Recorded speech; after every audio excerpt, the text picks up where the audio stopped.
Hello, everyone. Good evening. Thank you very much for joining me. We are here on the fourth lesson of this special study on the concept of afflictions, in knowing what they are and how they impede us to be sane and to be good. And nevertheless, how can we learn to discard them if we know what they are, how they occur, what conditions them, what causes them. And so we had 3 lessons already. So today we're going to go in a little bit more nitty-gritty details of how the discarding of these afflictions is a possible skill that you can gain if you are a practitioner in the path of the Dharma. So before we start, as usual, we will do the refuge and prayers. So join your hands at the heart. And there are lots of people in everybody's lives, someone who's really angry, who are greedy, who are jealous, who are resentful, who are craving, who are desiring, who are craving, who have very distorted wrong views.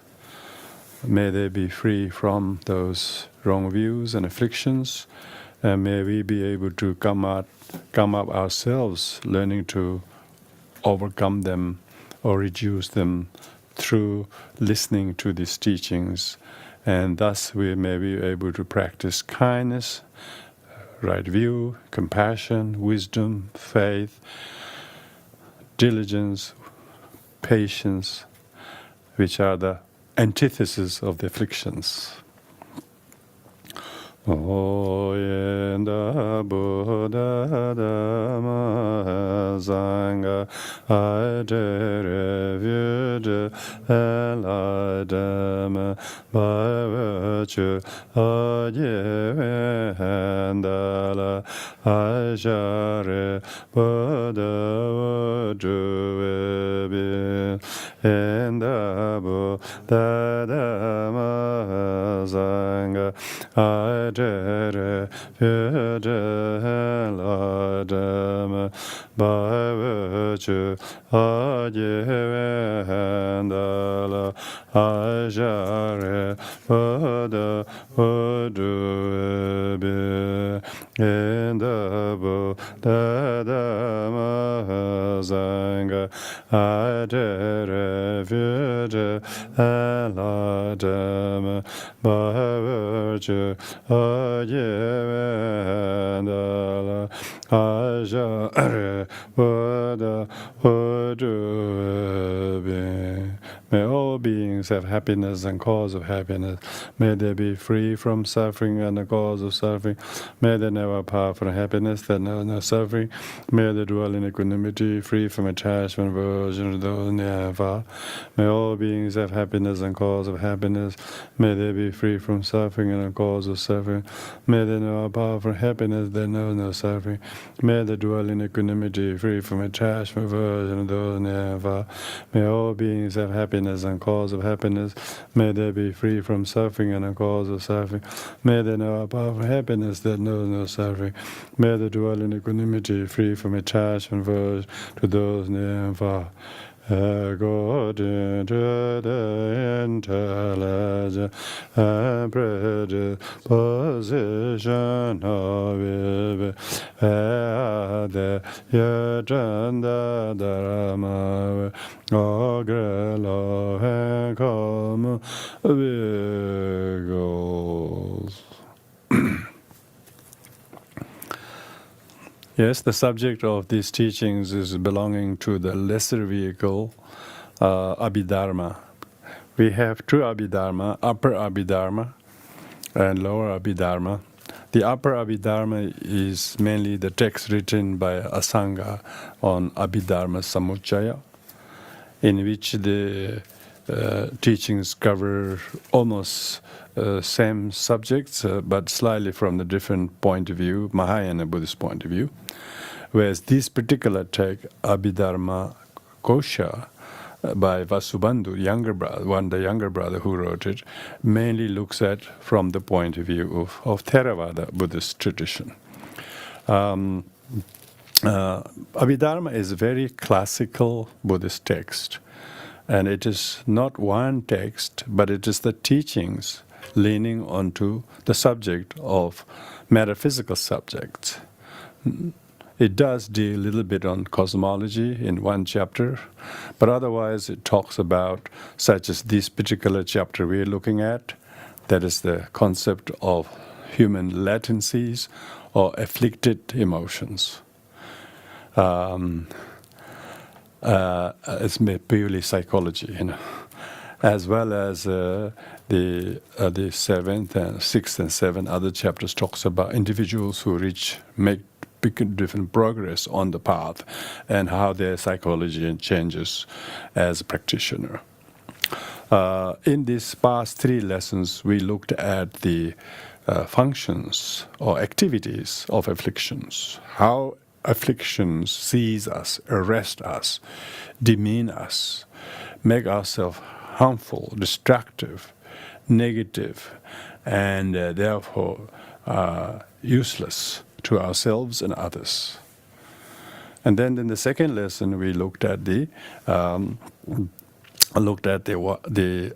actual classification of the affliction, what types of afflictions there are. And so the Abhidharmakosha itself looks at the 6 afflictions, concept of 6 afflictions, 7 afflictions, and 10 afflictions. And so we dealt with the first, what we call the 5 non-view afflictions. Non-view afflictions are desire, attachment, anger, arrogance, ignorance, and doubt.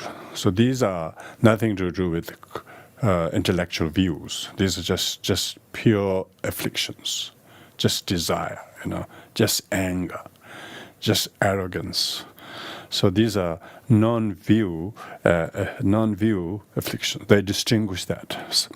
Because the afflicted view, 5 afflicted views, are much more subtle afflictions. They're called cognitive obscuration.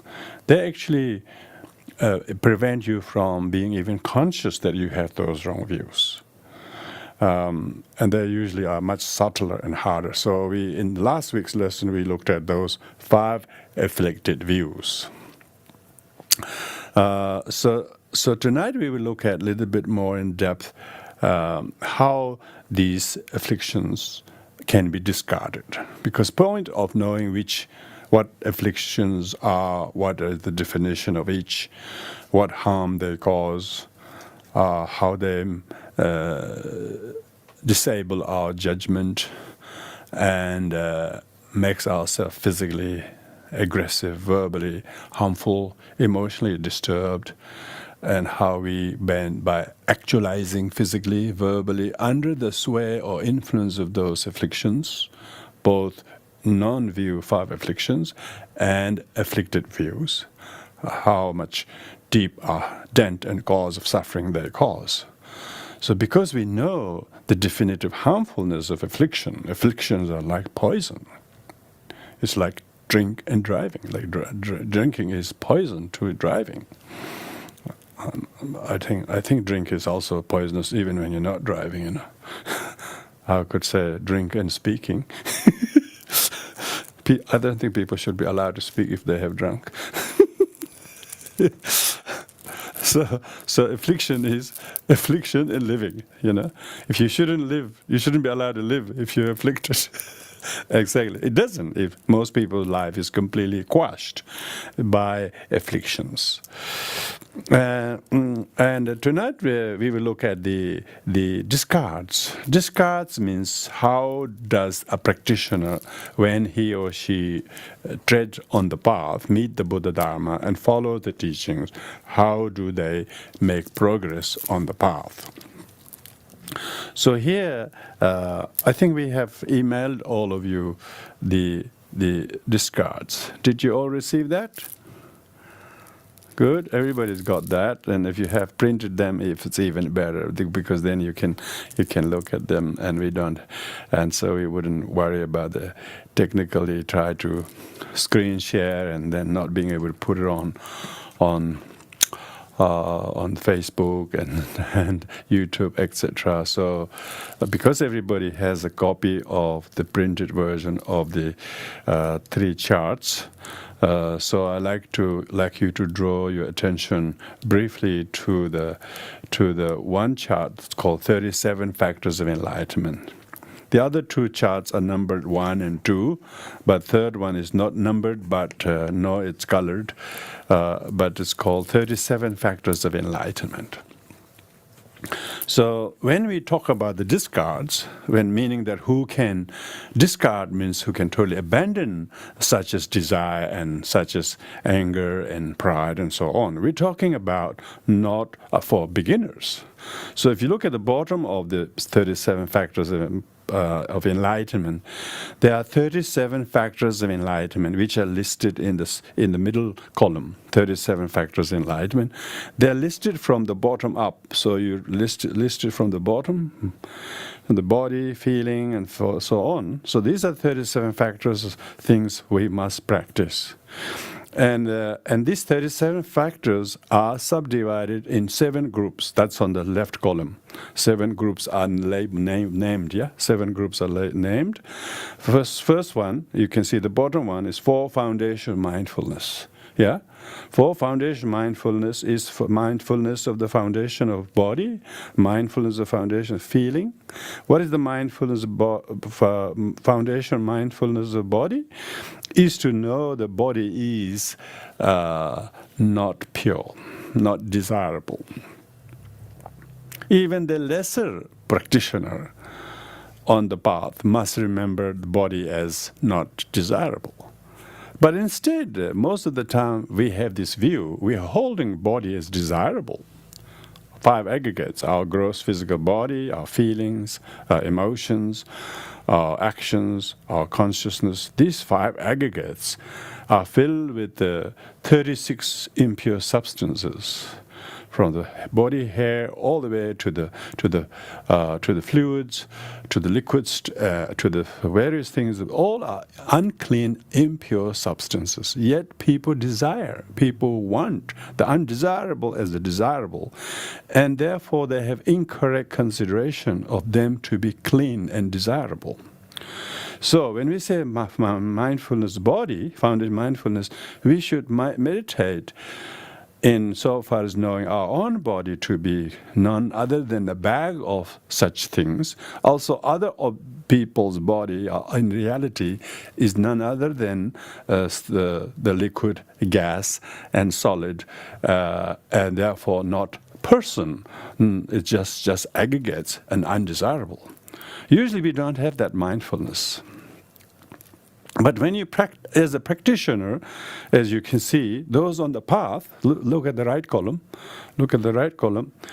so there are 5 paths. In this we don't list the 5th path because it's beyond, at least 4 of them are listed. The path of accumulation, the bottom one, path of accumulation one on the right column is subdivided into greater, intermediate, and lesser. Yeah? Greater means that you have greater awareness to know that your body is undesirable. It is also transient. It is also impermanent. It is often unsatisfactory. They call medical record. And medical record basically means how unsatisfactory your body is, particularly those who are after 45 or more. But others, maybe if you are in the 30s or 40s, you might think your body is satisfactory, desirable, looks beautiful, tall, whatever. But that's only outer kind of illusion of it. In reality, your body is not. So this is just to introduce you, okay? Because I'm not going to bore you down by talking about the impurities of bodies so much. Anyway, so when a person enters the Buddhist path, they enter into the path of accumulation, at least as a lesser practitioner, who will first learn his body is unsatisfactory and impure and subject to many problems, which is true. Second is his feelings are impermanent, is even loving feeling that you have towards something or theirs towards you. They are, but they are all impermanent. They will love one moment, hate you another moment. So most people think that if someone shows you kindness, you think they will make you the rest of life kindness after kindness after kindness. They don't realize their kindness is impermanent. Their generosity impermanent. So therefore, practitioners must know all feelings are impermanent, whatever the subject they are, if you have the mindfulness. And then third mindfulness is the foundation mindfulness thoughts. People, when they have thought, feel, opinions, they think that's real. They don't realize their thoughts are illusion. Their thought are illusion as well as but usually people don't have the mindfulness. So people of lesser intelligence belong in path of accumulation have at least these four, that the body is impure, feelings are impermanent, and thoughts are not real, and phenomena are empty from true existence. So what we're talking about here is we currently have four erroneous views. Instead of thinking body is impure, we desire the body. We think body is clean, body is desirable. We want all things to be permanent. And so we have four erroneous views. So in order to rectify or remedy each wrong view, one needs to develop these four mindfulness. If you succeed to do this, I wouldn't say eradicate totally, but have a good conceptual understanding, then that's person of path, following the path of lesser path of accumulation. That's lesser four. So if we were to subdivide the path of accumulation, we can divide that into three as well. The path, up to the fourth mindfulness, that's person of lesser accumulation, path of accumulation. Then the intermediate person, path of accumulation. These people are only practicing and remembering, agreeing to the teaching when you hear them, when you read them, but they are not able to think body is always unsatisfied. They're still desiring. They occasionally remember all feelings impermanent, but still they're always seeking attention, seeking care, kindness, seeking generosity, seeking promotion, seeking these. They're always grasping on the craving on them. They're only suppressing those wrong views, but they're not able to eradicate any of them. So therefore, those on the path of accumulation means accumulation of what? Accumulation merit.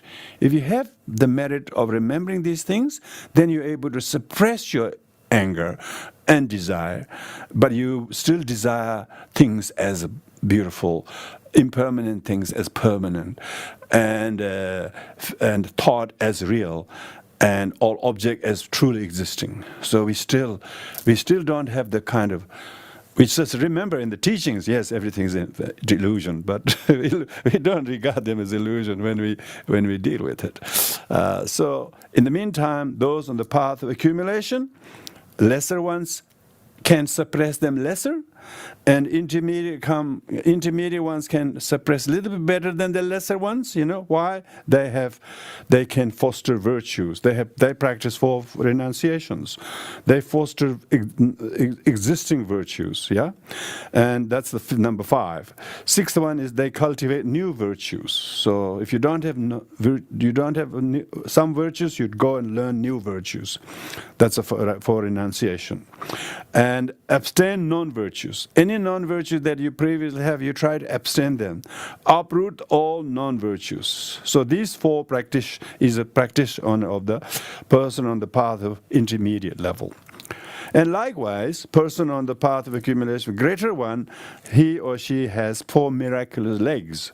So they will have this miraculous leg of having the determination, joyous effort, thoughtfulness, analytical mind.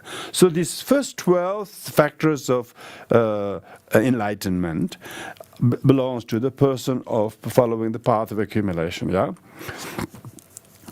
We're going through this briefly so that you know the discarding of any of the what do we call the 5 non-afflictive virtues. So sorry, non-view afflictions and 5 afflicted views. All those 10 afflictions could not be discarded, neither by the person on the path of accumulation, but they can only suppress. They can only suppress. No, even on the person on the path of preparation. That's the next level. Person on the path of preparation has considerably higher level of understanding, but they still could not totally discard any of them. So they can control, they can hide, you know. They can hide the anger, they can hide the desire. Nobody is beyond desire, nobody is beyond hatred. It's just question is how much they can control, how much they can sort of hide and just pretend, and maybe some of them do just you know, they feel seething anger here, but they never mouth it. They never say anything about it, let alone physically doing it. So lots of the people are doing that, you know. But this society only sees the wrongdoing of people physically and verbally. They never say, oh, you have ill will, you should go to jail. Oh, you have wrong view. You don't believe in triple gem. You don't believe in karma. You don't believe in God. Oh, you should go to jail. Nobody does that, yeah? So therefore, this suppression we are talking about is restraint. So those on the path of accumulation, path preparation, only sentient beings suppresses those 10 afflictions, but they can never eradicate them, discard them. So Abhidharmakosha talks on the first 6 verses all about what are the discards. The discards are 98 rather. So if you look at when we talk about the discard, they're talking about discarding only happens on the path of seeing. Path of seeing are people who have become saint, basically. They have become arhats or higher. Only they can discard the afflictions. Others can control, suppress, by the merit of patience, maybe, by the merit of the vow, maybe, because they have vowed they don't want to show their emotions, show their afflictions, but they actually still have them. But those who realize the view, the right path of seeing, so this is what we're talking about, path of seeing. This chart number 1, Vasubandu's Abhidharmakosha, 98 discards of path of seeing. This chart is very, very important because in Abhidharmakosha, it talks about 10, 7, 7, 8, 4. In the verse. It doesn't say, and then in the commentary, then it lists what it's referring to. So when it says 10, 7, 7, 8, 4, it refers to the discard of the beings in the desire realm. And then it talks about 9, 6, 6, 7, 3. That's talking about the discard of the path, those on the form, from the form realm. And then formless realm is the same. Again, 9, 6, 6, 7, 3. So that's what we got there. If you look at the chart number 1, the right column lists all the discards. Discards.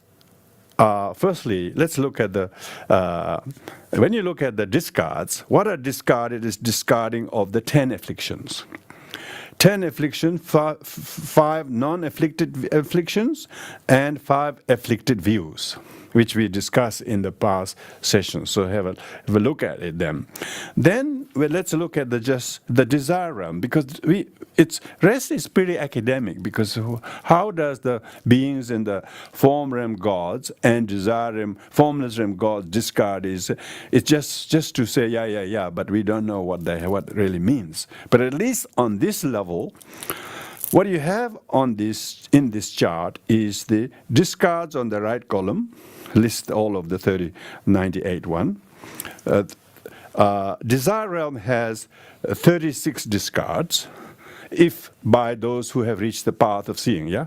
Those who have reached the path of seeing, that's discard 36. These 36 constitute, subdivided into 5 categories.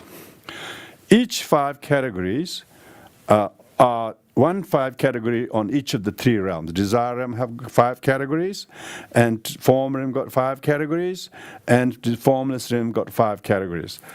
Each of the 5 categories are made out of, first 4 relates to the 4 noble truths, yeah? 4 noble truths. This shows how important the 4 noble truth is in Buddhism. It's not just an elementary thing, you know. But whoever realizes the noble truth of suffering, or origin, or cessation, or path, then they, on the path of seeing, then they discard these ones. For instance, those of us, for instance, if any of us has developed from path of accumulation, path of preparation, then we will be practicing path of seeing, the 7 limbs of mindful, 7 limbs of enlightenment. So then going back to the 37 factors of enlightenment, if you look at the 7 limbs of enlightenment, so by practicing the 7 limbs of enlightenment, which consists of the mindfulness, you know, the mindfulness that you're suffering, yeah, the suffering is so you're able to see the reality. The life is suffering, and that your life is suffering because your aggregates are impermanent. Life is suffering, and your aggregates are impermanent. Because if you're beautiful, if you're young, you're healthy, it is, but you won't stay young, you won't stay healthy, you won't stay strong, and so on. So it's sure there is a temporary looks of youth and health and fitness, but knowing it is I'm young and strong is suffering. So that's what. But most people don't think youth is suffering. They think youth is great. But being youth and become attached to it as real and permanent is the cause of suffering, not only then and subsequently. And so most people don't have this seeing. So therefore, they don't discard the desire, anger, pride, ignorance, let alone the 5 afflicted views. But only when you reach the path of seeing, yeah. So, what is the path of seeing? Seeings, truth. Path of seeings of suffering. Path of seeing suffering is you will have the 4. You have this called. There are 16 moments of realizing path of seeing in relation to the 4 noble truths. Now for instance, each of the four noble truths, truth of origin, truth of suffering, truth of origin, truth of cessation, truth of path, you can see these are listed under the 15 categories on the desire realm, the red, the white, and blue and green. You can see the suffering. And then I have put the number 5, 1, 2, 3, 4, 5. The 5th one is meditative, yeah. So that's white in color. So when you have the path of seeing realization in relation to the truth of suffering, you forbear the reality of suffering, that your aggregates are impermanent, and you don't complain when they are impermanent, when they turn sick, or when they turn weak, or when you break your limbs or whatever, you don't complain because you have the forbearance with the reality of seeing that aggregates are impermanent, and that is truth of suffering. So you don't desire to be youthful or strong or look good because you don't have desire. But who the hell will be able to do that? Most people are exactly desiring the broken to be fit, and the scratch to be band-aid, and so on. So we're still always desiring. So it's very difficult to discard desire. Desire is attachment. And if you don't discard desire as attachment, you don't discard anger. Why you're angry? You're angry because you don't get what you want. So if you discard desire, which is the path of renunciation. If you look back in the path of the four renunciations and the 5 powers and 5 strengths, if you look at those lists from 1 till 22 of the 37 factors of enlightenment, the practitioner is on the path of accumulation and the path of preparation. Try to discard desire or suppress desire, and those who have no desire, they are seldom get that angry. Why people don't get angry is because they're controlling the desire. And then they are not easily to be angered. So there are those who suppress desire, they are also able to suppress anger. Those who don't suppress desire, they will never be able to suppress anger.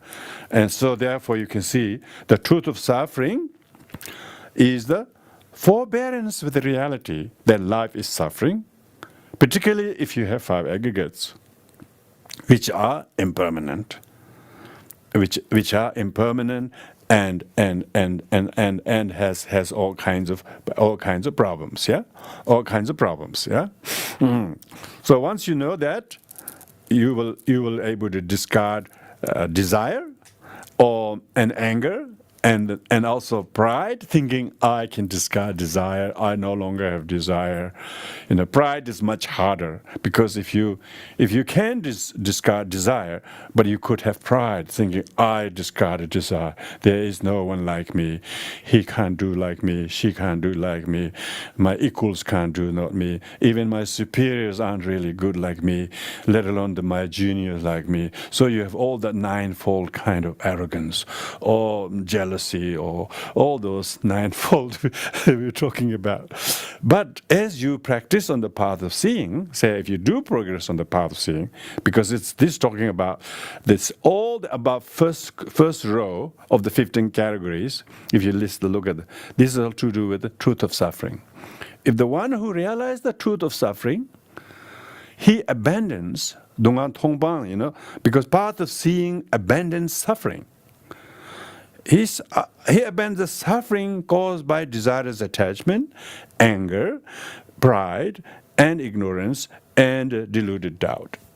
So these are all the five non-view afflictions.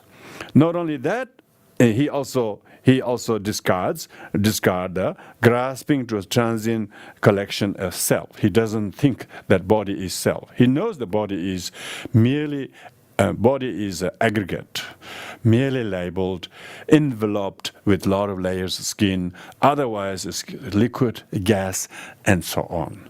He knows that he is just transient collection. He's just a fragile bag of bones and flesh and blood and all the things.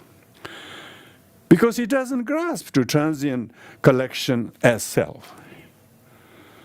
Say he doesn't. Let's say he doesn't. We do, but because we haven't realized truth of seeing, we haven't realized.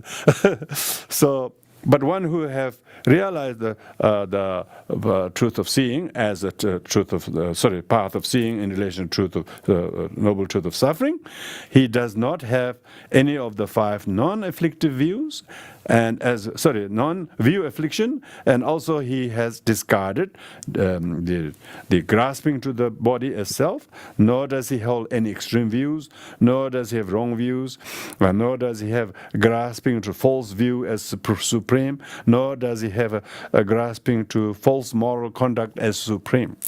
So those are the 10 discards. The 10 discards. The 10 discards are realization of the noble truth of suffering. Noble truth of suffering. And that means you almost you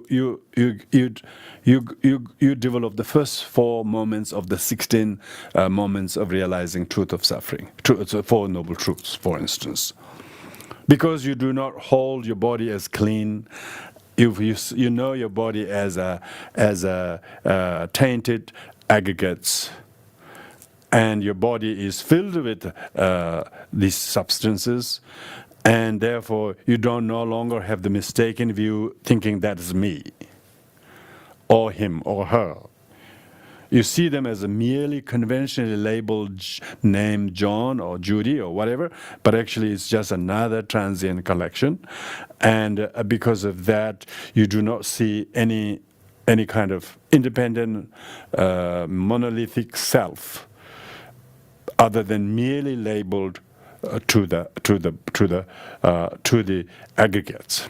There is no self that is independent of the body. When you take the body away, there's no self, but there is no self in the body, of the body, nor in the feelings, independent of the body. And so even the aggregate themselves are not aggregate without the other, and so on, and so on. So when we think of aggregate, there is no such called me. Right now, when we don't realize the transient collection as not self, we think the consciousness, which is the 5th aggregate, is the self, and the body, the feeling, everything is mine. So I, me, and mine comes from the wrong view, thinking one is aggregate. But thinking one is aggregate is the suffering, truth of suffering. Very few people are ready to realize the truth of suffering. They don't. They wanted to possess self. They wanted to guard these aggregates.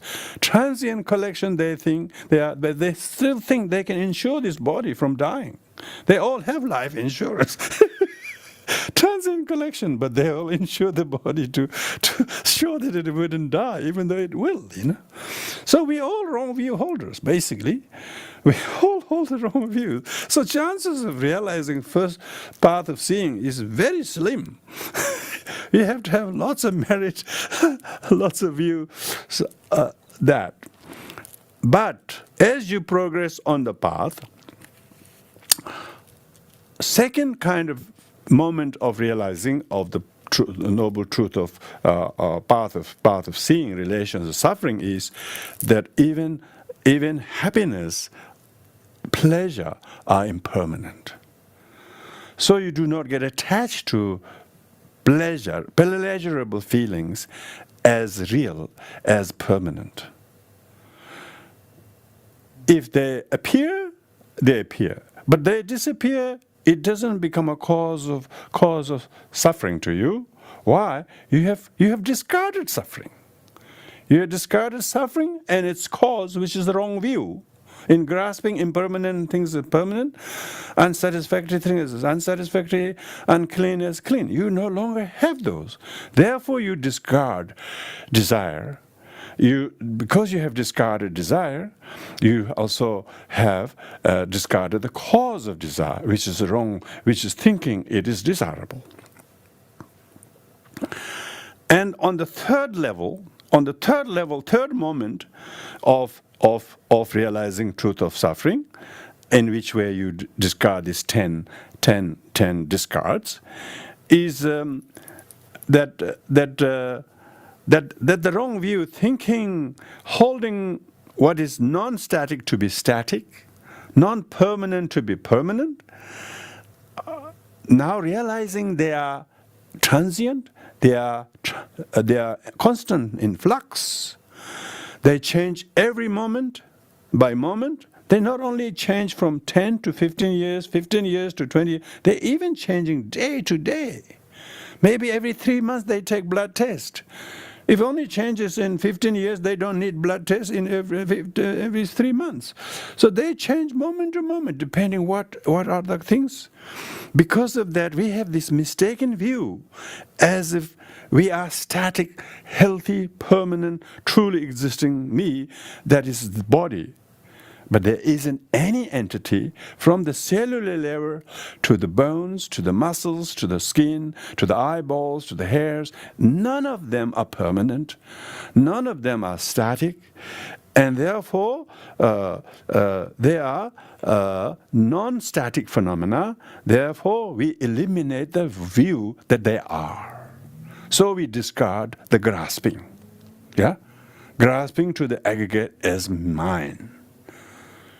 So you can see the discard, how it discards not only the 5 non-view affliction, but also how it discard the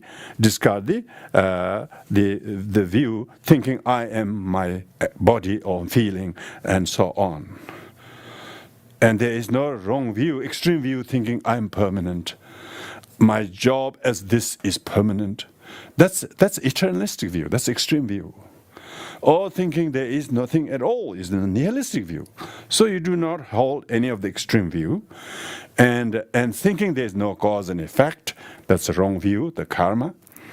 And so you actually believe that there is karma if you have this grasping. So in this way, you also do not see any permanent or self, the so-called I or me, that itself don't exist. By the time you eliminate form aggregate, feeling aggregate, all of the 5 aggregate, there is nothing left to authenticate your existence.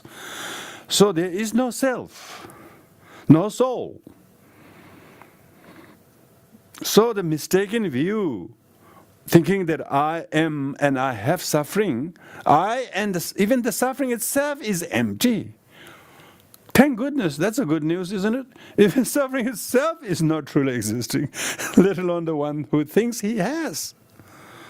So you can see that these 10 discards of the First Noble Truth happens only when you have the right view.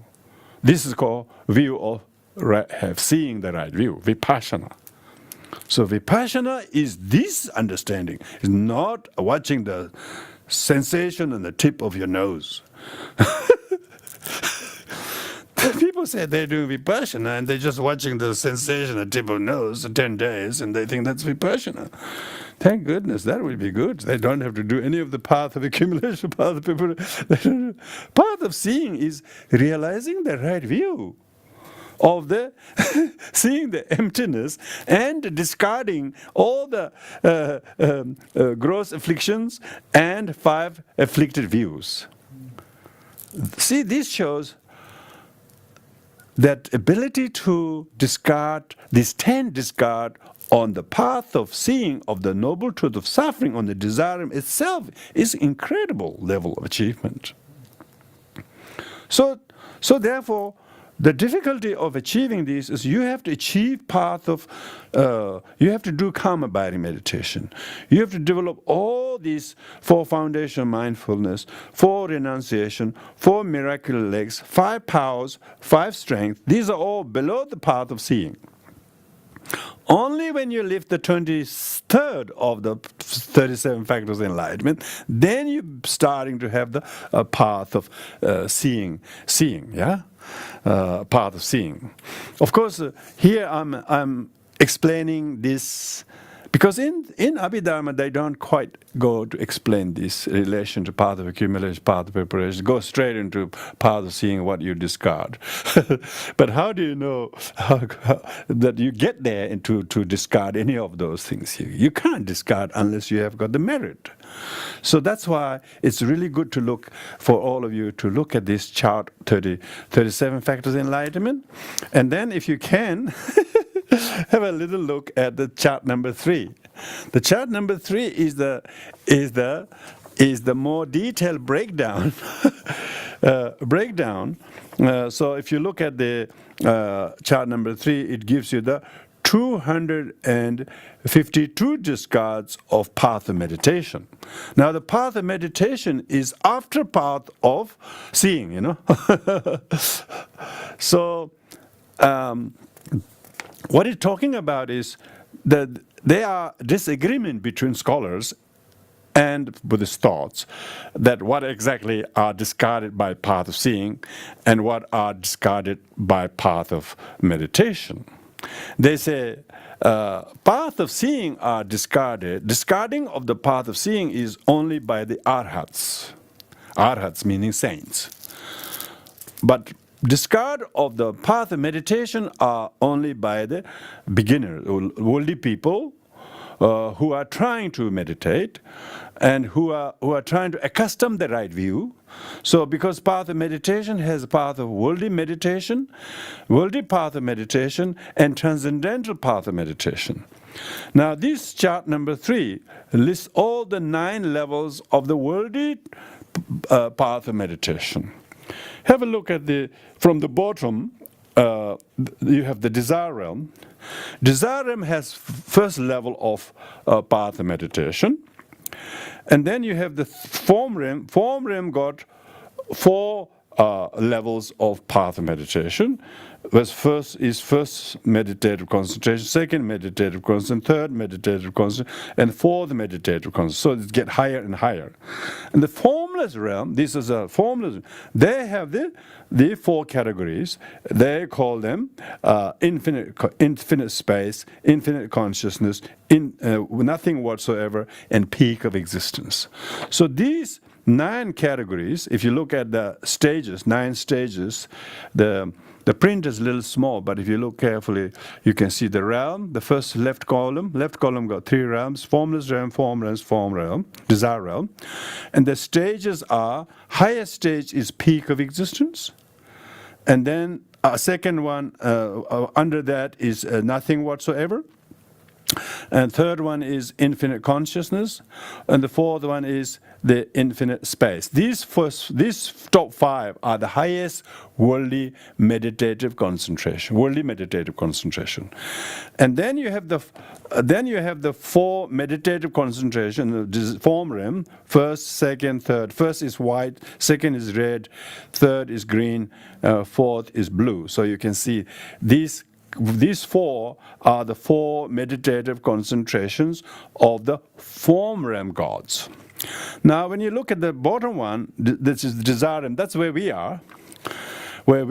So don't pretend you. So here, then, when we are practicing meditation, we have all of those afflictions. So affliction here, the discards are listed. Discards are desire, print is so small, pride and ignorance, and then anger. So these are. So for instance, they don't have the other afflictions here, because these are path of meditation. They were discarded. Those not listed are out of the what do you call? Out of the 10 affliction. These 4 are listed here because the other 6 are already discarded on a grosser level by the path of seeing. Yeah. Here on this, now what you have is, if you look at the desire, pride, ignorance, and anger. So look at the bottom one. Desire realm has all of the four afflictions: desire, pride, ignorance, and anger. And now each of these afflictions are subdivided into 3 categories: the lesser, medium, and greater. Yeah. Yeah, probably the listing, I think marking should be lesser at the bottom, medium, and the greater. It should be other way around. The lesser at the bottom, because we are going up. And anyway, so each of these 3, greater, medium, and lesser, has also greater, medium, greater, small, and the medium, great, medium, small, and the lesser ones, lesser, medium, lesser, great. So these are the 9 afflictions we talked about a couple of weeks ago. 9 afflictions. So we have all 9 afflictions to do with the 9 degrees. So on the top it says 252 discards of path meditation. Well, how do we get 252? If you look at the 252, there are 9 stages. Each of them has 27. So 27 times 9, yeah, that's a 240 something. And then you added the additional 9 from anger. So because the Desire got additional 9, yeah? So that's how you yield 252 discards. Now, each of these discards, by different levels of meditation, are due to the benefit of doing the meditation on the truth of suffering, truth of origin, truth of cessation. Truth of cessation. But because this is path of meditation, it doesn't go and repeat which of the four noble truths are related to them, because they're subtle level. But therefore, Vasubandhu goes in great detail how each of the practitioners work their way in order to discard, firstly, for instance, by realizing truth of suffering. By having the noble truth of suffering, path of seeing eradicate truth of suffering, that are 10 afflictions. But if he realized the truth of origin, the practitioner and a desire realize the truth of origin, because truth of origin is harder to realize. Because people think they shouldn't have suffering, but they think suffering is caused by others. They think suffering is caused by devil or God or whatever. So they're not true origin. So you have to know that true origin is not God or not others, but your own afflictions.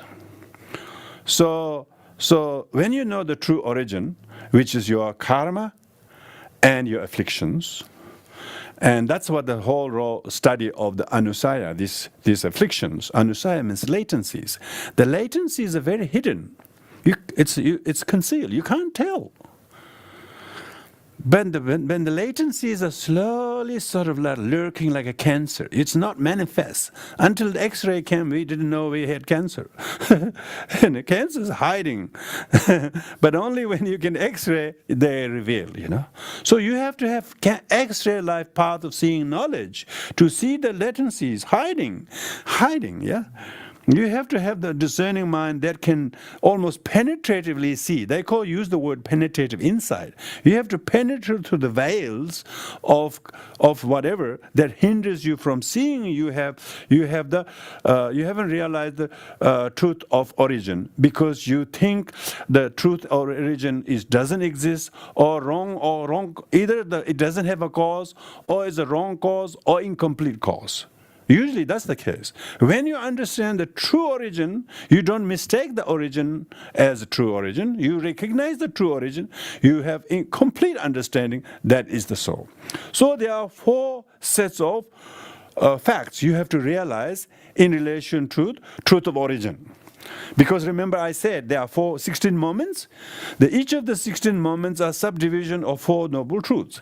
4 noble truth. Noble truth of suffering has 4 moments, and noble truth of origin has 4 moments. So noble truth of cessation has 4 moments, and the noble truth of path has 4 moments. First 15 moments is moment prior to the dawning of the 16th moment, which is the path of seeing. See, this is meticulous in terms of Abhidharma means manifest reality. That's the most clear depiction of what is path of seeing constitute. Now, when you realize those 4 moments of the 4 factors, I could say 4 factors of truth, 4 factors of the truth of origin, truth of origin. The first, we have the distorted view against these 4 moments. If those distorted views aren't eradicated, we don't develop the 4 moments in relation to that. For instance, the first distorted way is we have these 2 views. We think holding the suffering has no cause.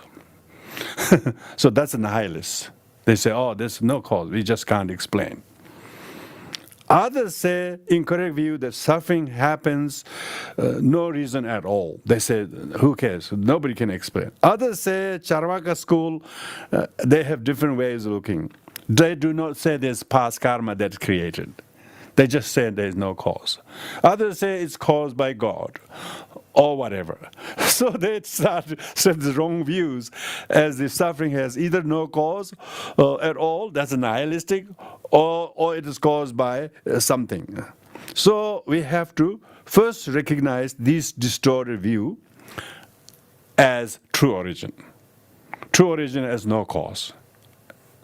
True origin has, there is a cause, but even the cause you have to recognize correctly. The second is holding that suffering is discordant cause, That's saying the cause of your, so say maybe you are blind or something, you're born blind, for instance. Say one person born blind or very rich or whatever. They say, he's so rich because his father gave him everything. I think the father's giving him, make him rich or something. So, incorrect view, He doesn't realize he has actually created karma in the past, practicing generosity or whatever. So instead, they actually incorrectly view that person's blindness comes from unrelated, irrelevant cause, So here we have to say the actual correct cause. You have true origin means you have to identify true origin. The true origin in Buddhism is affliction and actions consummated under the sway of the afflictions. We may not remember the action we consummated in the past, but we don't, because inferentially we can establish like produce like, So if you enjoy good health, means you have not harmed any living beings in the past. If you have terrible things, then it's terrible things have happened. So therefore, you can almost see very clearly the true origin. So the mistaken view has to be understood to be mistaken and has to be, and corrected. So you have to correct the incorrect cause, or saying there is no cause, no origin. It just is, It's Allah's wish or something, or wish of the God, or your luck or whatever. They don't actually have this understanding. So discriminating awareness, which understand the true origin, is craving, tanha, and the karma, action created by the tanha. Like the fly, moth has such a craving to get to the candlelight, He sees the candlelight so beautiful. He doesn't know it's candlelight. He thinks beautiful. He doesn't know it's fire. But he's driven by the tanha to fly into the candlelight. Likewise, when we are craving, people who are craving alcohol, they go out of the house, drive the car, go to the pub, even though it's locked, bang the door, and they try so hard to get into that, to get the alcohol, couple of boxes for the Saturday party or whatever. So you can see how people are so craving, they got to do it. They don't have the ability to know that it will create suffering. So craving pushes the person to perform action, karma. Karma is consummated under the sway or influence of the affliction. Like the driving of the person is dangerous under the influence of drinking. So the person doesn't know that drinking is the cause of it. He doesn't want to stop it. He doesn't want to abstain it, and so on. So he's got mistaken views. Also, he has a mistaken view holding suffering is created by a single cause. You did it. You messed up my life, people say. They think the one is the cause of everything. They don't see the multiplicity of the causes and conditions. They don't see the first domino is the cause of all the domino falling. They don't realize the person who touched the domino is the cause of all the domino. They think the one cause. So that's the incorrect view of thinking single cause. as the suffering is caused by single cause. Quite a lot of the time in our society, that's what we're trying to look for the one cause. We point the finger and that's it. We don't want to think there's multiple interdependent causes and conditions. And so, very hard to realize truth of origin. Because we are always pointing finger to the wrong thing. Because we think it's one thing. We don't think it's not the other or combination. It's a Buddhist. Nagarjuna says neither thing is produced by itself, nor from the other, nor from both, nor from non-cause. So this is very important. Why Nagarjuna has to write such cryptic text is in order that people understand the truth of origin. They mistakenly bark at the wrong tree, and then only to make the suffering exacerbated even further. So, therefore, the truth of origin, from the path of seeing who see the truth of origin, they don't hold these mistaken views with regard to having no origin, or it's one origin, or the third is the suffering is created by Ishvara. It's all Allah, or the God created. If you have bad things, God created as a punishment. If it's good things, because you've been a good believer in the God, or whatever. They think there's only one creator. There's one creator who creates. So this is exactly the wrong view. There are lots of Indian schools that are shown here, but I don't think we need any familiarity with any ancient Indian school. We do that very well ourselves. We always point the finger to the non-cause as the cause. We always think that there's multiple causes, but we don't want to take into account of multiple. We think it's only one cause, and so we are always doing the heretical view. We all holding the heretical view. If you've been pointing your finger to something or someone as the cause of it, that's because you haven't understood the true origin of suffering. True origin of suffering is the wrong view regarding the origin of suffering. So origin of suffering is causes and conditions, and multiple causes. It's interdependently caused. It's not independently caused. It's not permanent cause, and not by itself, not by one or the other, by combination of many causes and conditions. So there's lots of wrong views. And so let's not go in detail into the four wrong views regard to the true origin. So one who discard all these four wrong views with regard to truth of origin, then develop the 4 moments of realizing the truth of path of seeing's true origin.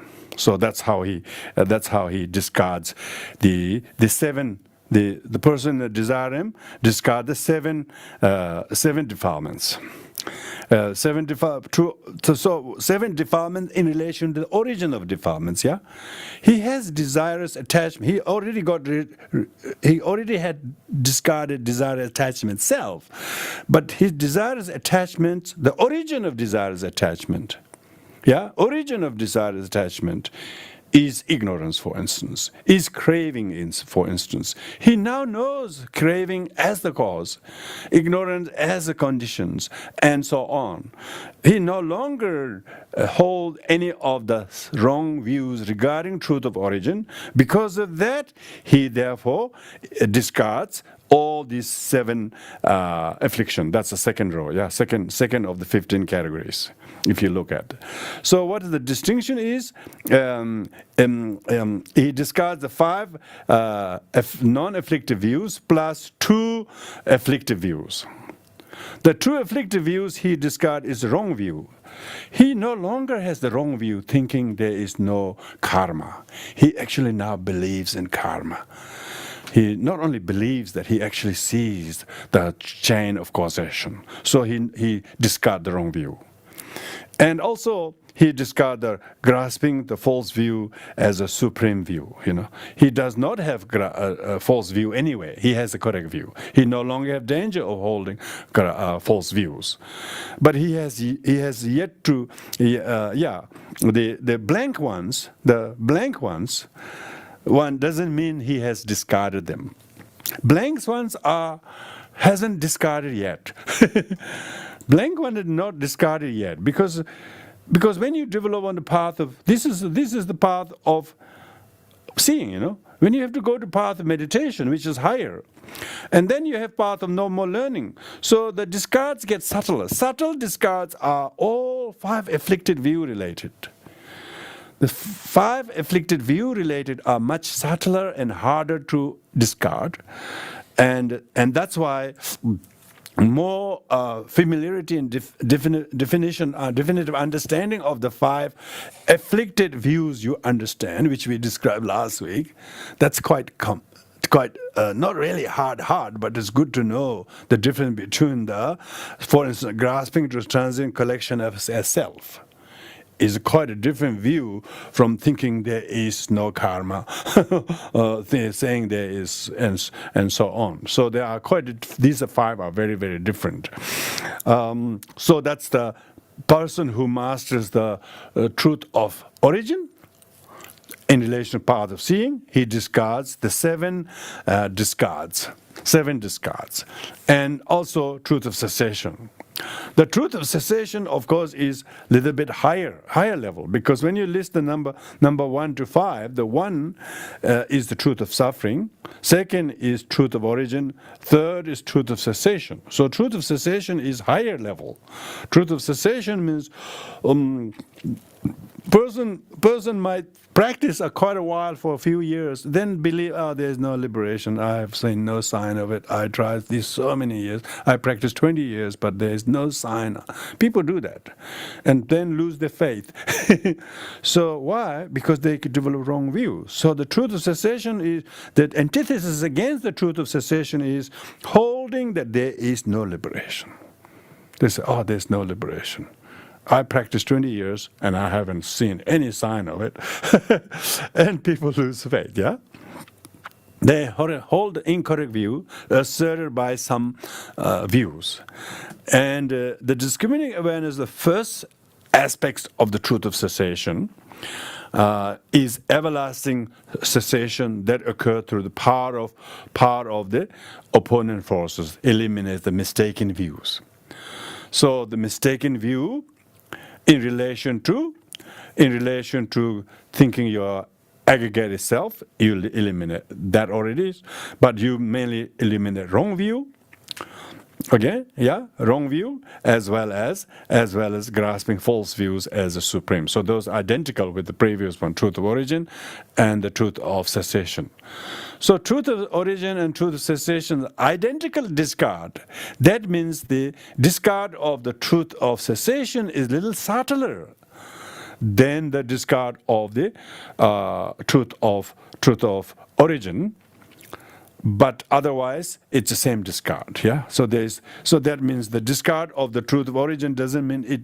After that, it doesn't. It's still the latency. That's why it's called anusaya. The latency is still there. Maybe its sharpness, its kind of strength has been weakened, but it is not totally discarded.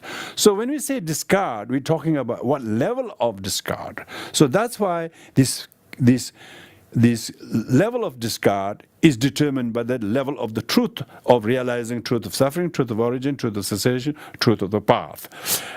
Even that is distinguished between the truth of for the 5 levels of the categories of noble truth of the desire realm, from form realm to formless realm. So the form realm is much higher than ours of desire realm. Formless realms are one even much higher. Even though they are all worldly, they are still worldly discards. Discards of the worldly meditative concentration. Yeah, worldly meditative concentration. Worldly though they may be meditative concentration, they discard as many as 252. So meditative concentration, meaning more longer a person stay in meditation, that much their latencies are less apparent. Yeah. Say you don't crave at all. You don't crave at all for any retreat. You don't miss anything, because you're able to basically suppress them all to the power of meditation. And doesn't mean the latency is totally disappeared.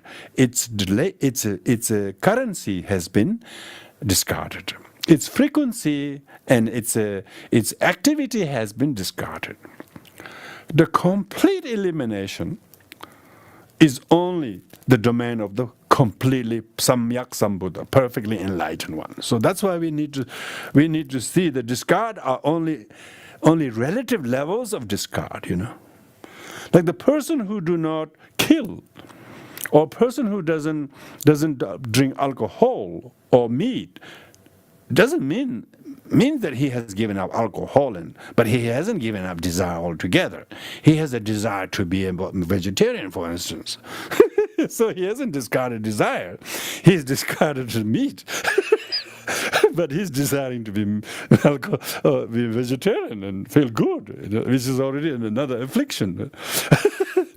But just subtle level of affliction. Of course, most people wouldn't think it's a but still there is the superiority complex, danger of, I'm vegetarian, I'm more superior than you lot.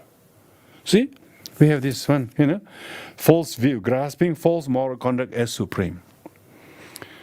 Of course, it's relatively good conduct, but thinking that makes you more superior than the other is already another affliction. So these kind of afflicted views are much harder to discard. Practitioner has more danger of these afflicted views. Afflicted view discards. It's much harder to discard them because they are very, very subtle. They are very, very subtle. And same, now the truth of the path, which is the fourth one, for the desire realm, it has got 8 discards. 8 discards.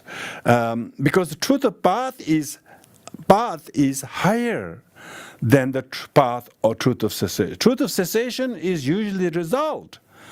So you cannot have a result which is a truth of cessation without having followed the path, truth of the path, because the truth of the path has more thing to discard, and then only the truth of cessation will be lesser. So you can see of course, the sequence of the cause and effect in the Four Noble Truths is it doesn't show the cause first, it shows the effect first and the cause later, and effect first, cause later.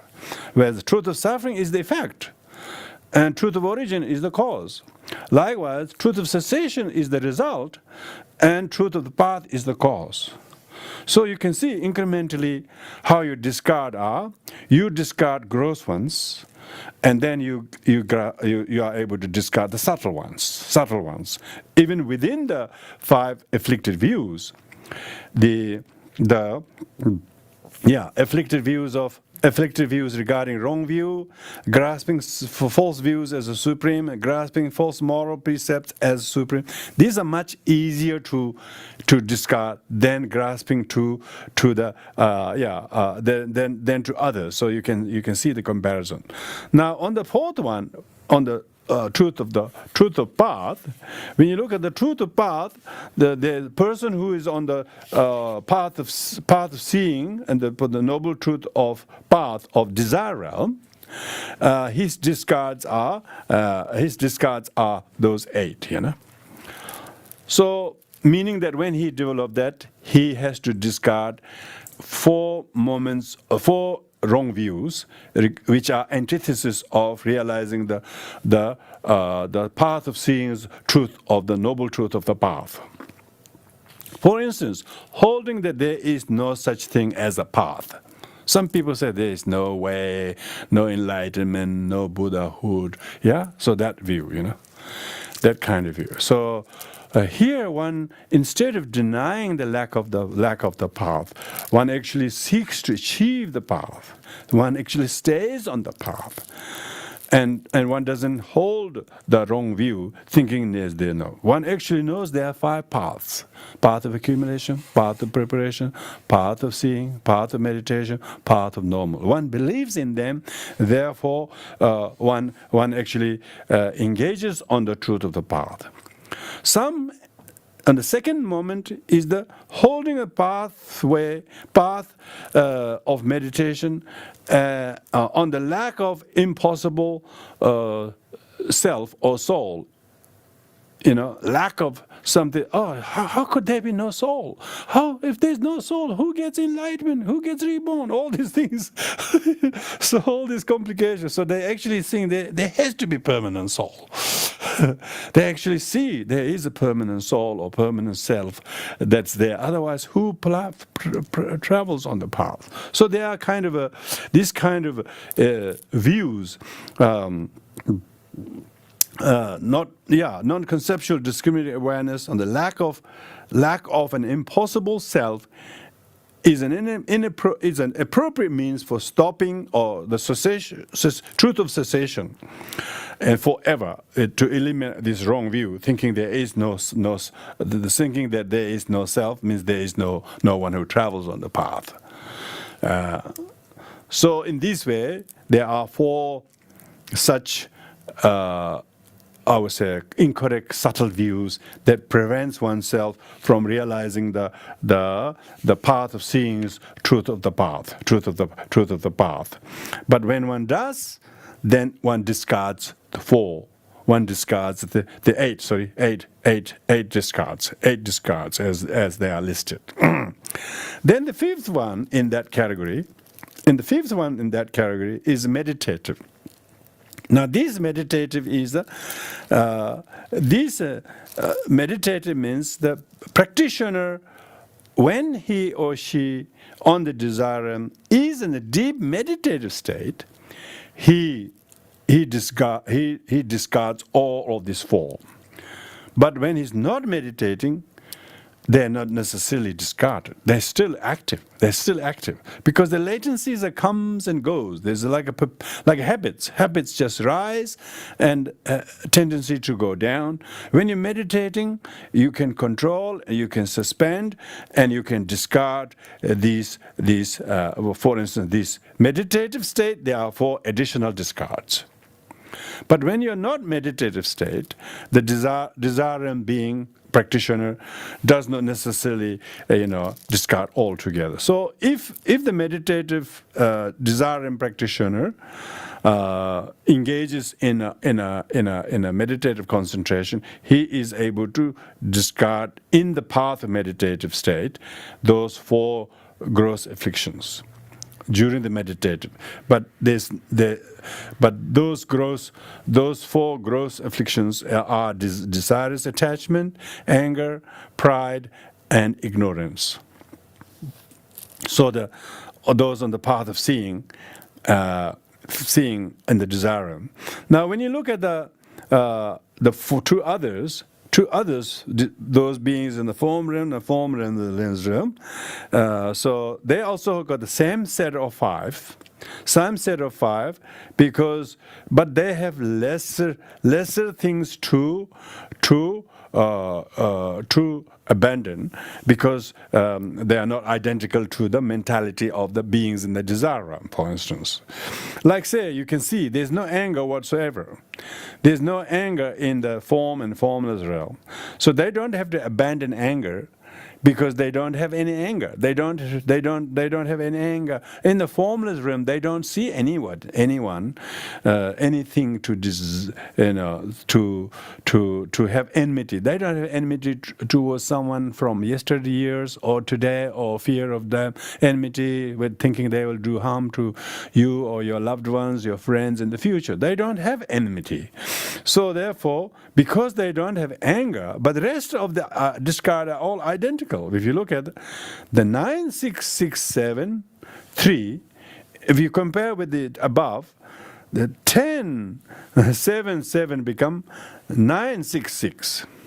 So the dissimilar discard is only because they are in form realm. They have the advantage of being this God realm. God realm from formless realm don't have anger, as well as they don't have for instance, they don't only on the level of the truth of suffering. On the level of the truth of suffering, they don't have anger, but they have all the other afflictions, all the 9 afflictions. You can see that's why the first row is 9 instead of 10. The second row is 6 instead of 7. One that they are lesser than the other is other is this is in comparison to they only have 6 instead of 7, because they don't have anger. Yeah.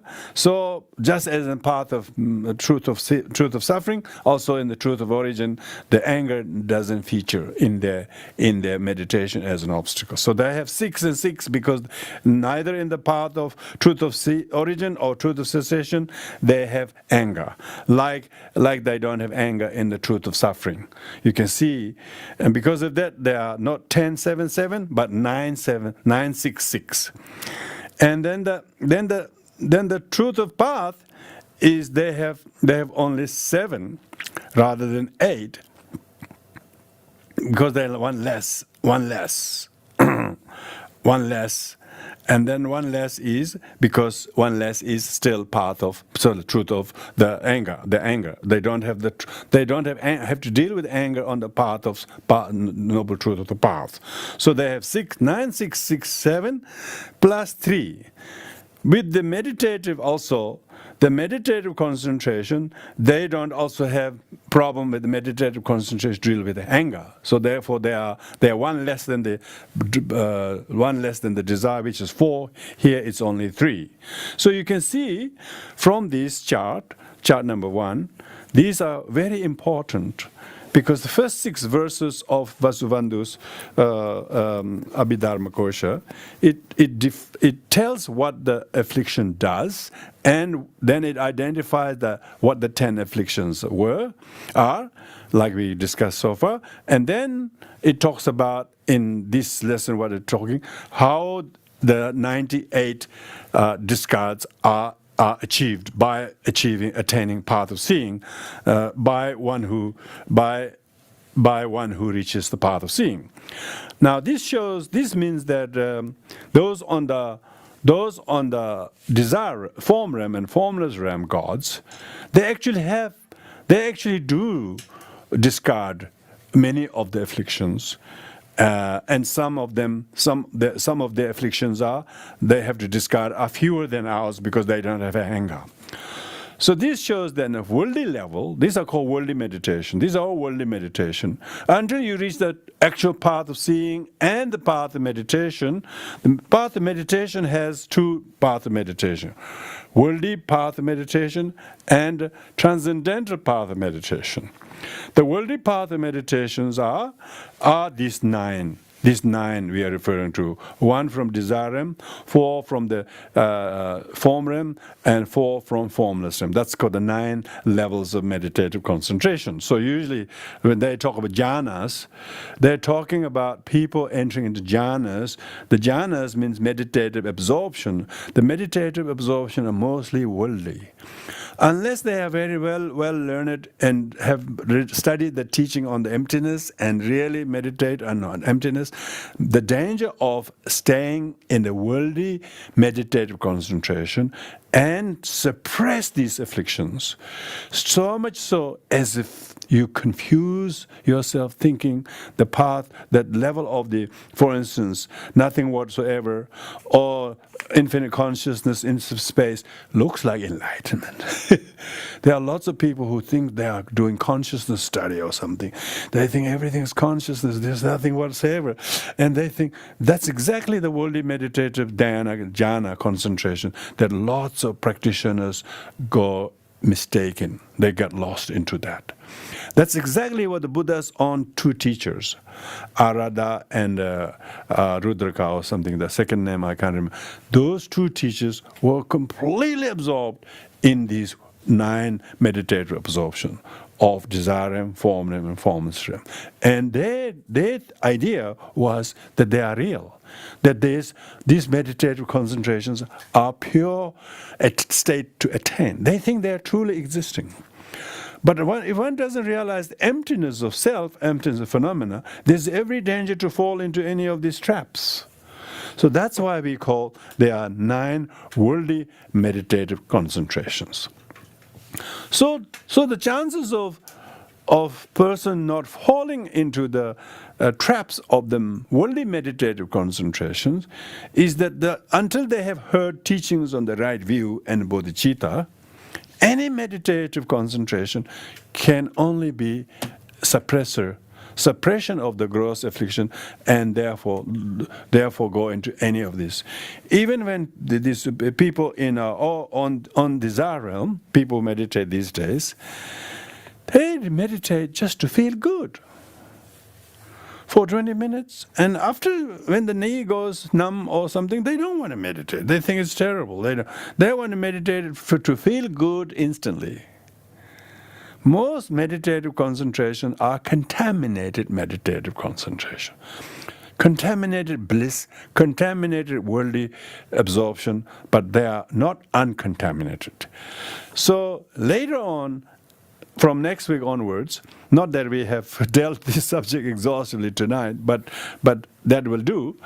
Next week onwards, then Vasubandu goes into classification of different kind of afflictions, what he calls difference between bonds and fetters and floods, and use number of analogies in terms of which are universal, which are non-universal, which are contaminated, which are non-contaminated. They're very, very complex because we are only talking about what it says, but these things only have to be experienced meditationally to distinguish those anusayas. These anusayas are so subtle latencies.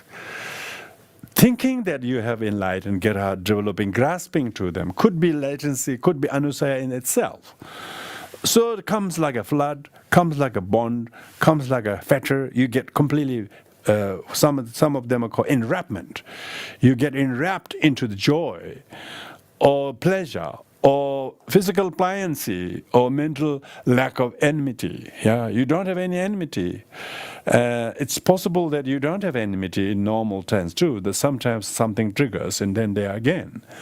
Yeah, when you do meditation, you could reach such level of pure consciousness where there is no enmity whatsoever, and one thinks and grasps to that as a true samadhi, and then develop grasping to them as well. So unless and until person has accumulation merit, even though it's very hard to reaching the path of seeing, but you rather spend all the time it takes on path of accumulation and the path of preparation, so that you don't fall into any of the traps of the worldly meditations, worldly ninefold meditative concentrations. While there's a much more detail about those 9 worldly meditative concentration, but most practitioners should spend doing the accumulation of merit.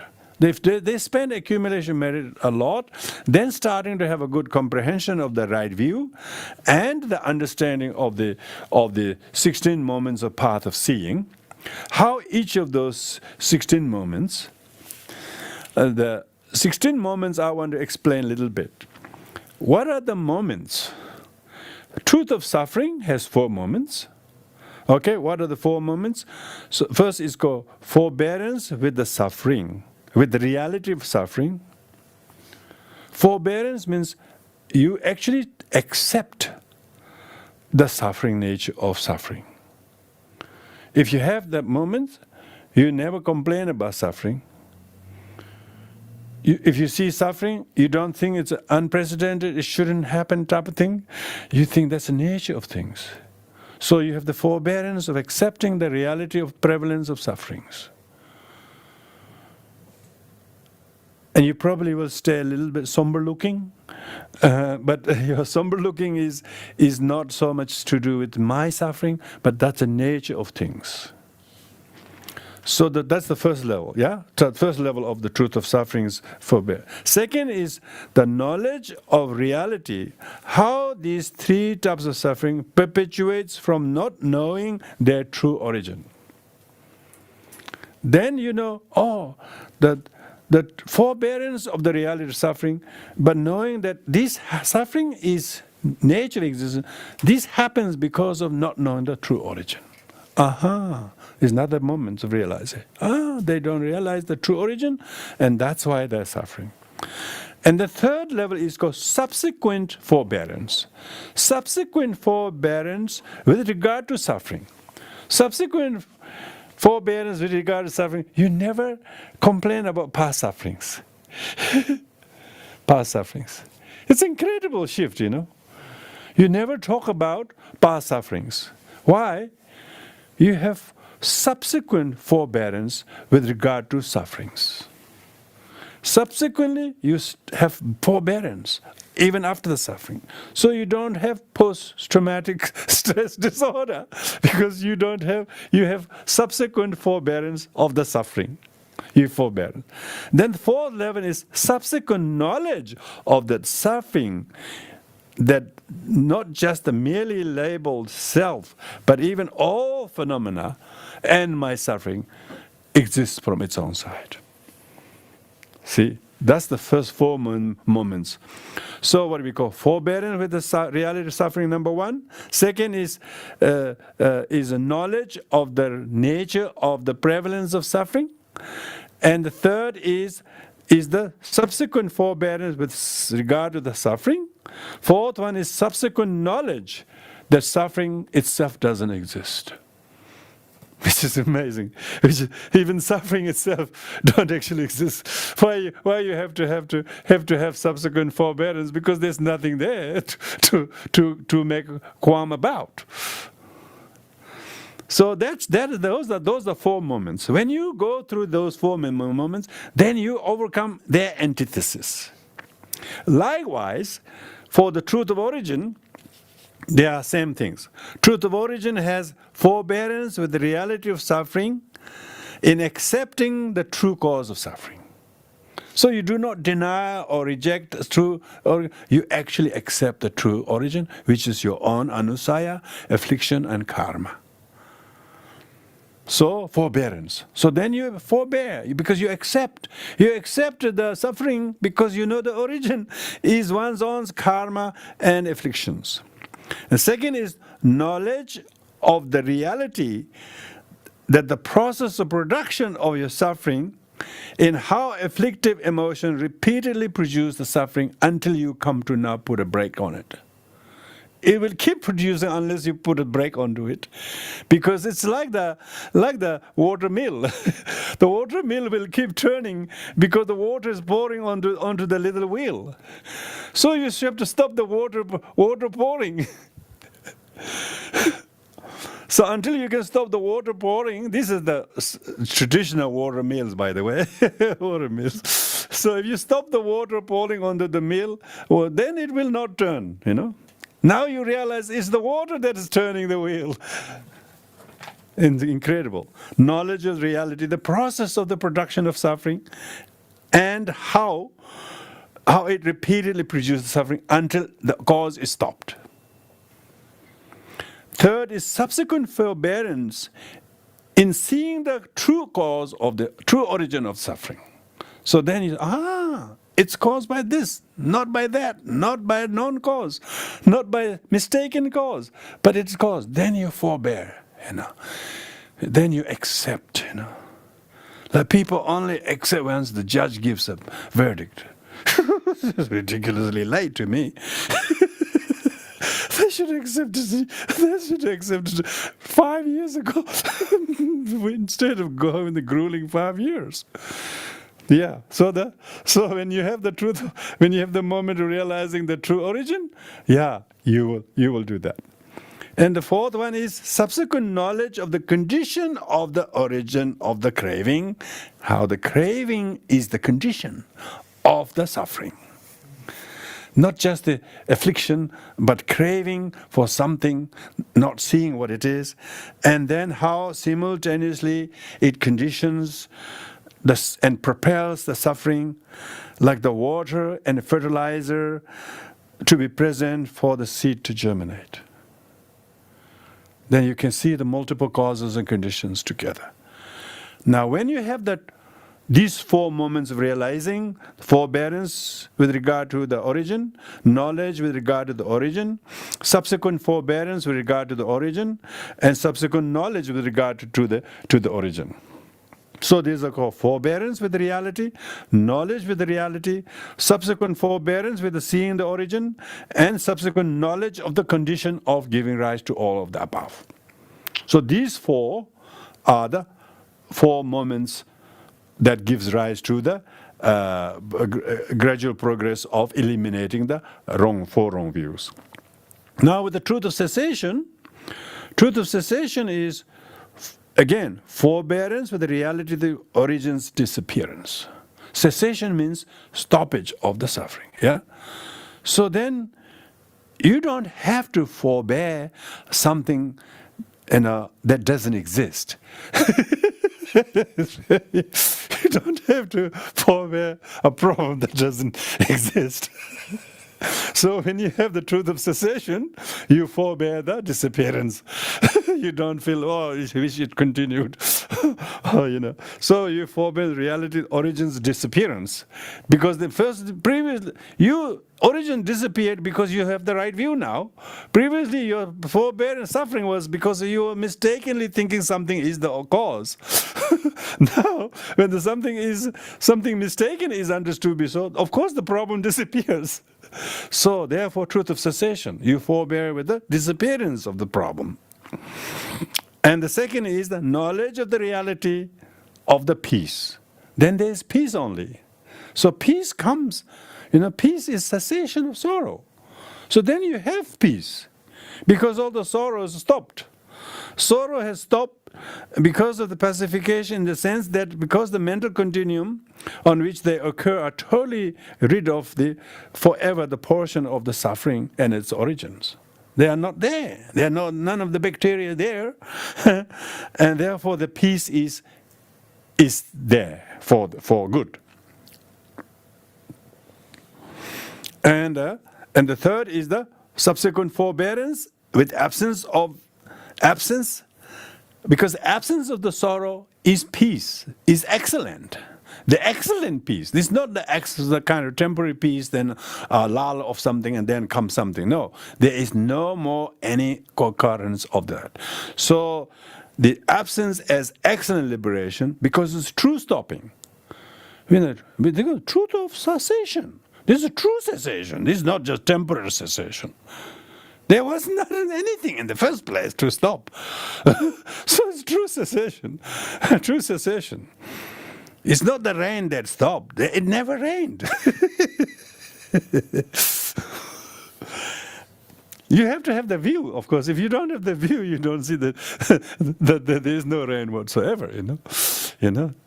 Did you notice that when you're above the clouds, it never rains? Only under the clouds it rains. Sometimes you fly over flights. It's very beautiful to watch. You're above the clouds. From the clouds you can see it's raining, but you're above the clouds, it's not raining, It's like that. When you are above the clouds, there is no rain. At least that which wets you, And then the fourth one is subsequent knowledge of liberation itself as true stopping are definite emergence. So your true liberation, moksha, a true liberation.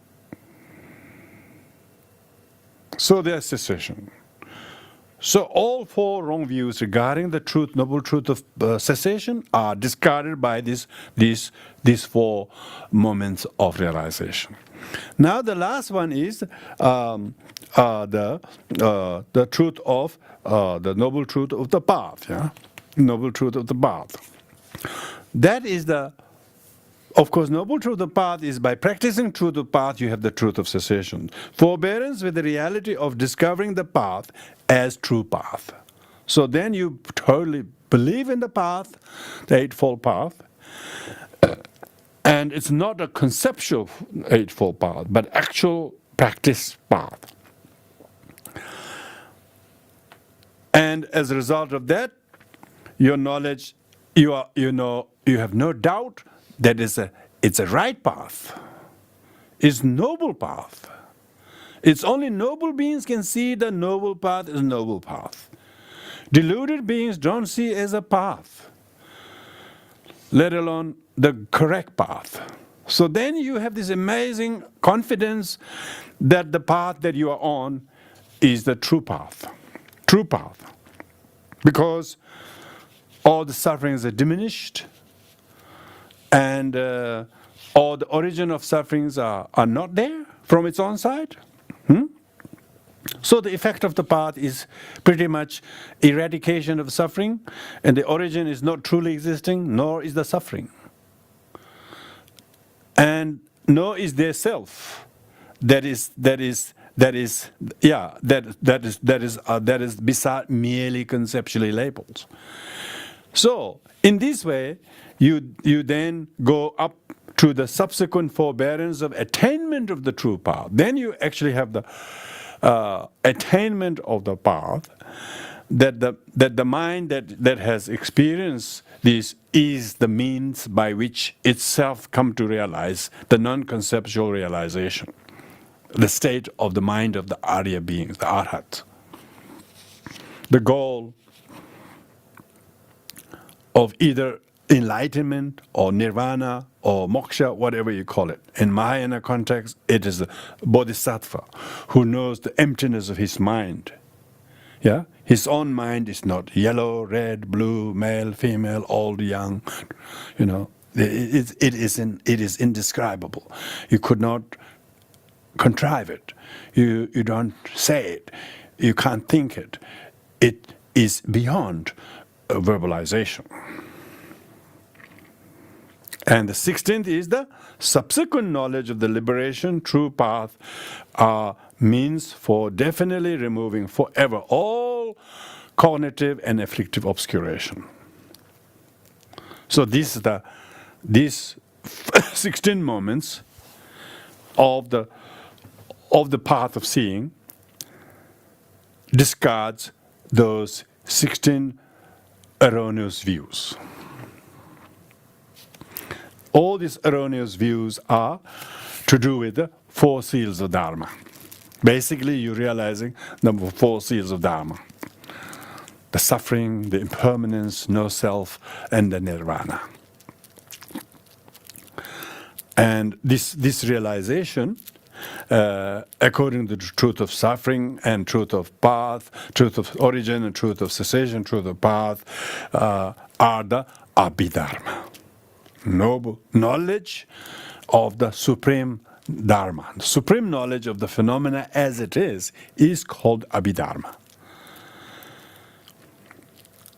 And as you begin to have the forbearance, knowledge, subsequent forbearance, subsequent knowledge, these 4 which are then divided into 4 forbearance, 4 knowledges, 4 subsequent forbearance, 4 subsequent knowledges.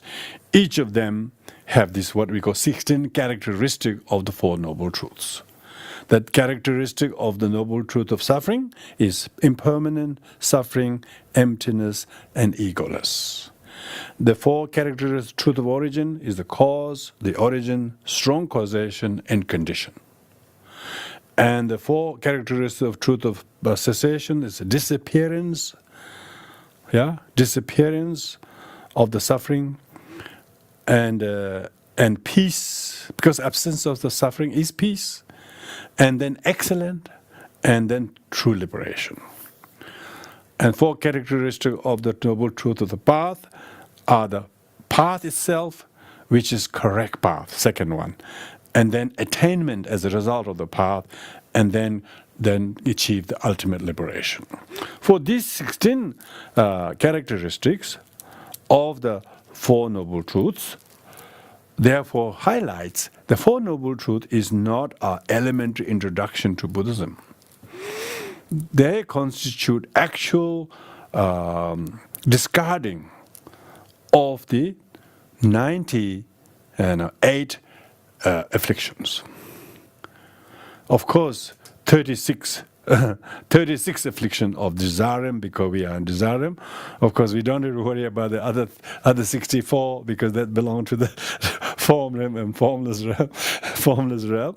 So the practitioner then gets to familiarize the relationship between these. So just to conclude this evening, so going back to the truth 37 factors enlightenment chart, so where we have talked about the path of seeing, if you achieve the 7 limbs of enlightenment, which is mindfulness, discriminating awareness, right effort, right joyfulness. This is not the right eightfold path, right? Yeah, joyfulness, thorough training, concentration, equanimity. Then you succeed to discard the 36 afflictions as a person dwelling on the desire realm. Yeah, desire realm. And after that. After the achievement of path of seeing, then you need to develop what we call a path of meditation, the transcendental path of meditation. After you achieve the path of seeing, you achieve the first bhumi. First bhumi means first stage of enlightenment. There are still 9 stages of enlightenment. All of these 9 stages of enlightenment are, the 9th stage of enlightenment, subdivided into first 7 and last 3. The first 7 are domain of the path of meditation, the transcendental path of meditation. So that's what we have got there. But of course, Vasubandhu's text does not go to discuss these things. But I put them there just to have the complete chart on the 37 factors of enlightenment in relation to the path of seeing, because it does not go detail more than what we have as far as the verses we have covered. But from next week onwards, of course, we look at the more classification of the mutual kind of relationship between the bonds and floods and fetters and enwrapments and different groups of analogies. The Buddhist teachings discusses the afflictions, how the affliction floods in you, that you don't even know you have. You and the flood become one, basically. Or you get so wrapped in them that you do not know how to disentangle. So those imageries of how these various inter-afflictive emotions, how contaminated they are, how universal they. Some of them are universal, meaning they are very, very omnipresent. The afflictions, some of the anusayas are very omnipresent. They're not excluded. They are inclusive. All the afflictions are so enmeshed you could not delump them. But here on the path of seeing, we're talking about as how the gross 36 afflictions are discarded. But there are a lot more subtle ones that is far more complex than that. Thank you, everyone. So that's all we have time for tonight. Thank you to Steve for helping me to produce these charts. I'm sure I haven't seen any charts like this on this. I looked around there a little bit here and there, but never so clear. I think we can fine tune up a little bit, but it's looking very good. Thank you very much, everyone.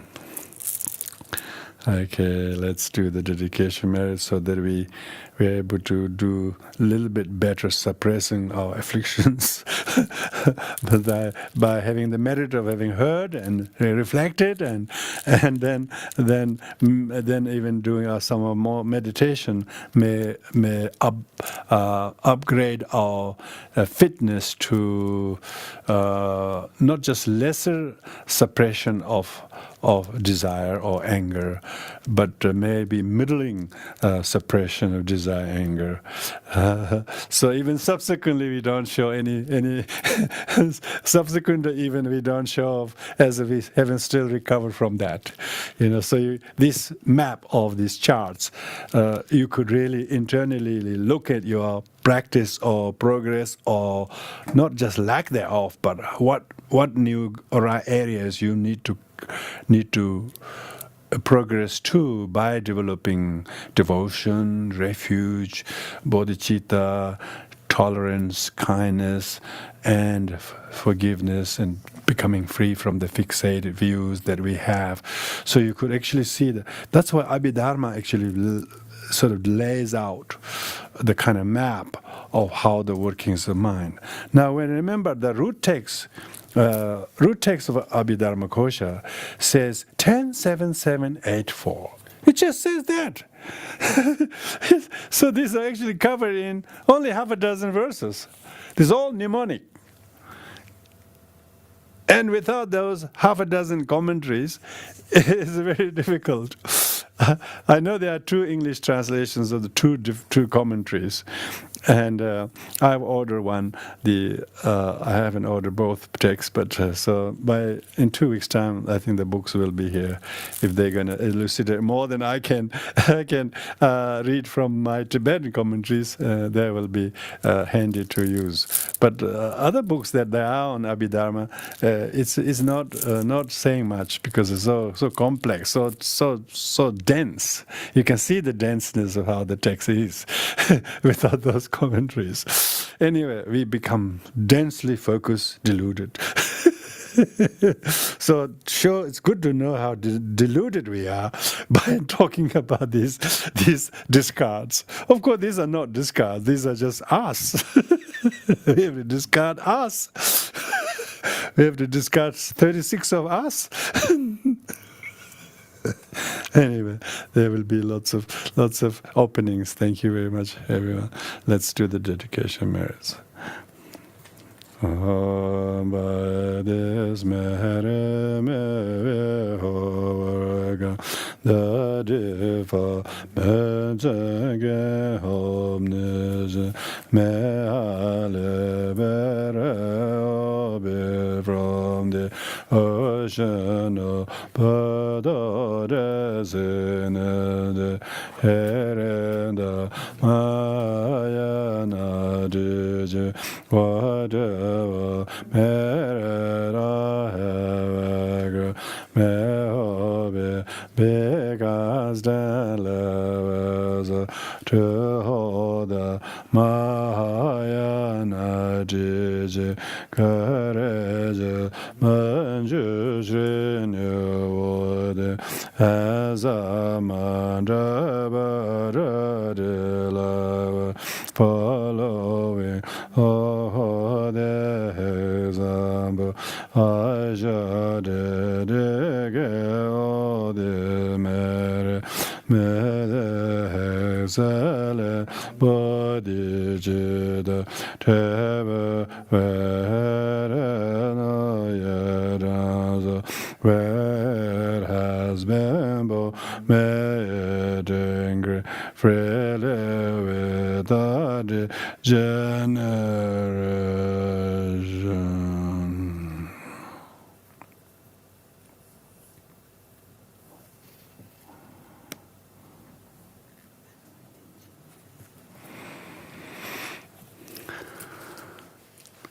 Thank you, everyone.